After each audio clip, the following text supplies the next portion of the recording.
नमस्कार, daily update में आपका स्वागत है। मैं आपके साथ अंजलि चौहान। डेली अपडेट में देखेंगे आप वो खबरें जिनका है आपसे सरोकार। आइए नजर डालते हैं आज की ताजा 3 खबरों पर। केंद्र सरकार ने सीएपीएफ के आधुनिकीकरण को दी मंजूरी। 2026 तक खर्च किए जाएंगे 1523 करोड़। सीएपीएफ भारत का एक प्रमुख अर्धसैनिक बल है और विश्व का सबसे बड़ा सीमा रक्षक बल है, जिसका गठन 1 दिसंबर 1965 में हुआ था। इस साल से साल 2026 तक इसके लिए 2026 तक रुपए खर्च किए जाएंगे। यूक्रेन में फंसे 17,000 भारतीयों को निकाला जा चुका है। कोर्ट में बोले एजी, अब अगले हफ्ते होगी सुनवाई। सीजेआई ने कहा कि 2 जनहित याचिकाएं हैं। फातिमा आहना और विशाल तिवारी की दोनों याचिकाएं सूचीबद्ध हैं। हम नंबर आने पर ही सुनेंगे। रूस यूक्रेन जंग में मदद को आगे आया। इंडियन रेस्टोरेंट बुडापेस्ट में सर्व कर रहा है फ्री खाना। रेस्टोरेंट के मालिक जाम ने कहा कि उनके पास लगभग 1 दर्जन कर्मचारी और खाना पैक करना एक समस्या थी, लेकिन दोस्तों और पड़ोसियों ने स्वेच्छा से मदद की। कीव से निकल रहे एक और भारतीय छात्र को लगी गोली। अस्पताल में भर्ती। मंत्री बोले सुरक्षित निकालने की कोशिश जारी। नवीन की मौत के बाद यूक्रेन के कीव में फिर एक और भारतीय छात्र पर गोली से हमला कर दिया गया। किरेन रिजिजू और जनरल वीके सिंह यूक्रेन से सटे देशों में भारतीय नागरिकों को निकालने के लिए प्रयास कर रहे हैं।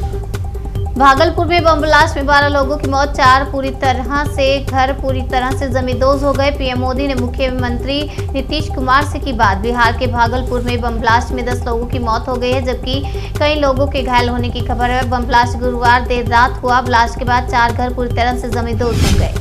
यूक्रेन पर 9वें दिन भी रूस के हमले जारी। निकासी अभियान के बीच पीएम मोदी ने की 8वीं high level meeting. PM Modi ने यूक्रेन संकट पर 8वीं उच्च स्तरीय बैठक की है, जिसमें कई केंद्रीय मंत्रियों ने भी हिस्सा लिया। इस दौरान उन्होंने निकासी अभियान को लेकर जानकारी दी।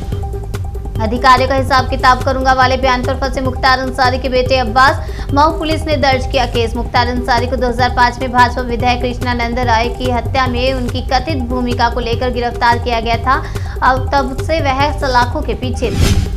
एथेनॉल मिलाने के काम को मिशन मोड पर है। चीनी मिल भट्टियों को और आधुनिक बनाने की जरूरत। पीएम मोदी ने कहा कि 2030 तक भारत ने अपनी 50% ऊर्जा गैर जीवाश्म ईंधन से निकालने का लक्ष्य रखा है। यह हमारे लिए अधिक टिकाऊ स्रोतों को अपनाने का अवसर है।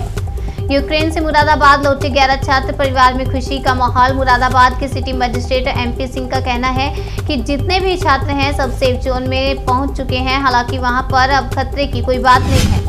कपास के मुआवजे की मांग के लिए बीकेयू उग्राहा ने छेड़ा आंदोलन। बीकेयू उग्राहा की ओर से लगातार कपास के मुआवजे की मांग की जा रही है, इसलिए बीकेयू उग्राहा ने पंजाब में नया किसान आंदोलन शुरू किया। प्रियंका गांधी ने कहा कांग्रेस छोड़ने वाले नेता लड़ने की जगह दुम दबाकर भागे। पार्टी में फिर से लाए जाने के सवाल पर कही बात। प्रियंका ने कहा कि कांग्रेस के कई कार्यकर्ता और पदाधिकारी हिम्मत से लड़े हैं। पार्टी के सारे पद हैं सब उन्हीं के हैं, उनका हक है क्योंकि वो लड़े हैं। आप में लड़ने की हिम्मत नहीं। राजभर का योगी परिवार बोले 10 मार्च को 10 बजे गाना बजेगा, मेरे अंगने में तुम्हारा क्या काम। ओम प्रकाश राजभर ने कहा 80 और 20 की बात करने वाले नेता 10 मार्च के बाद बनारस के 80 घाट पर राम नाम सत्य है का नारा लगाते नजर आएंगे। यूक्रेन क्राइसिस से कच्चे तेल की कीमत में लगी आग। जेपी मॉर्गन का अनुमान $185 तक पहुंच सकता है crude oil. Investment banker Morgan Stanley का कहना है कि अगर रूस से तेल की सप्लाई आगे भी बाधित रहती है तो इंटरनेशनल मार्केट में कच्चा तेल $185 के स्तर तक पहुंच सकता है। चंदौली में बोले सीएम योगी रिजल्ट आने से पहले ही एसपी बीएसपी के नेता कटाने लगे विदेश का टिकट। उत्तर प्रदेश में 7 चरणों में विधानसभा के चुनाव जारी और अब तक 6 चरणों के चुनाव हो चुके हैं और अब 1 चरण का चुनाव बाकी रह गया। अंतिम चरण के लिए 7 मार्च को मतदान होना है, जबकि मतगणना 10 मार्च को होगी। लालू की याचिका पर हाईकोर्ट में सुनवाई। दस्तावेज में खामियां पाए जाने के बाद बेल या जेल पर नहीं हो सकेगा फैसला। आपको बता दें इस पर फैसला नहीं हो सका है। 10 मार्च को अगली सुनवाई होगी। झारखंड हाईकोर्ट मामले में लालू प्रसाद की याचिका पर सुनवाई हुई। लालू प्रसाद को जेल या जमानत पर फैसला आज नहीं हो सका। कोर्ट ने दायर याचिका में कुछ खामियां पाई। मामले में अगली सुनवाई 11 मार्च को होगी।